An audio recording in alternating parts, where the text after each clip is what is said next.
Getty I don't know why, but this week seems to have been the low point of what is not yet a year of having the Pennywise of rodeo clowns in the highest office in the land.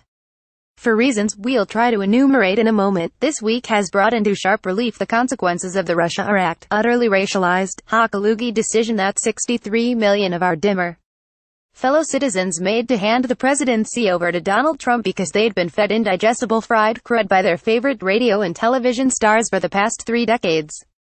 When I hear Jeff Flake moaning that he doesn't want the Republican Party to become the party of Donald Trump and Roy Moore, I am compelled to point out that the Republican Party has been the party of Donald Trump and Roy Moore for 30 years. It's just been waiting for Donald Trump and Roy Moore to come along. It is to laugh, and then it is to weep. Advertisement continue reading below. The obvious nadir came on Tuesday, when the president stopped on the way to his helicopter to essentially argue that it is better to put an accused child molester into the Senate than it is to elect a Democrat. From the New York Times, "We don't need a liberal person in there, a Democrat, Jones," Mr. Trump said. "I've looked at his record. It's terrible on crime. It's terrible on the border. It's terrible on the military." The president suggested that the passage of time, and the fact that Mr. Moore's accusers did not come forward earlier, should call into question the accusations. And he noted that Mr. Moore has been elected repeatedly by voters in Alabama. "I do have to say, 40 years is a long time," Mr. Trump said as he left for a 5-day Thanksgiving vacation at his Mar-a-Lago club in Palm Beach, FLA. He's run 8 races, and this has never come up. So 40 years is a long time. What a sewer this man is. Getty advertisement continue reading below. Of course, there is his ridiculous ongoing Twitter feud with LeVar Ball, a feud that scraped the bottom of the barrel on Wednesday with the president tweeting, "It was me," at the elder Ball, who is quite a piece of work in his own right. It is safe to speculate that this little exercise in petulance and rage is at least in part an attempt to deflect attention from the fact that Robert Mueller's footsteps are ringing louder and louder in the corridors of the White House. But still, a president of the United States calling the father of a basketball player a poor man's Don King, what a festering landfill this man is. Then, I came across this little tidbit in the Hill, which, for me, anyway, sent this week into depths beyond which no light can pierce. Mark Leach, who manages the Shenandoah stores for Delaware North, said NPS and park managers had no role in the wine purchase decisions. He said they simply encourage him to buy local products. The Trump winery is located about 30 miles from Shenandoah. "Primarily, we try to buy from Virginia," he said. "They ask that we carry regional products as much as possible." Leach said he hasn't bought Trump wine since the summer. "We sold it throughout much of 2016 and we did a purchase of the rose back in May or June, primarily because the distributor we purchased from had some," Leach said. NPS spokesman Jeremy Barnum stressed that it was Delaware North that decided to sell the wine, not the park. "Yes, I'm sure that the name on the label absolutely had nothing to do with the decision by Delaware North to peddle the president's brand at a gift shop on land that belongs to all of us. There is a virulent and very contagious strain of corruption that infected every part of the public sphere when this president was inaugurated."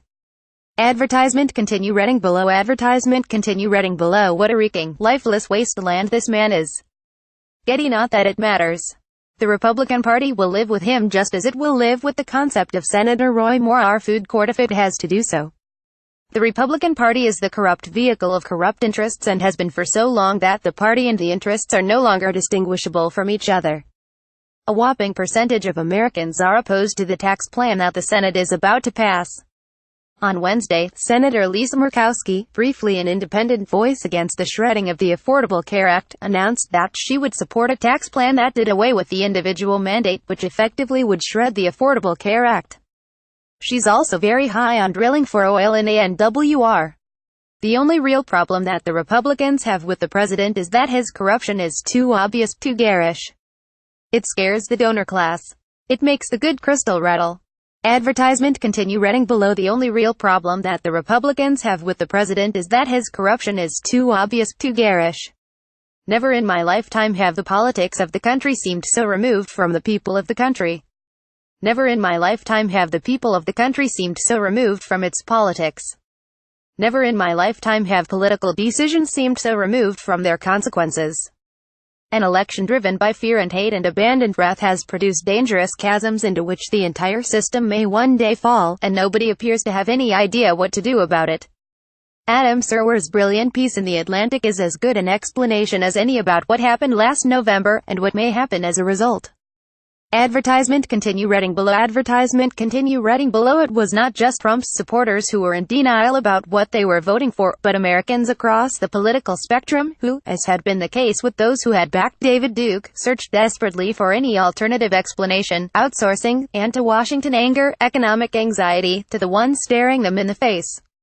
The frequent post-election media expeditions to Trump country to see whether the fever has broken, or whether Trump's most ardent supporters have changed their minds, are a direct outgrowth of this mistake.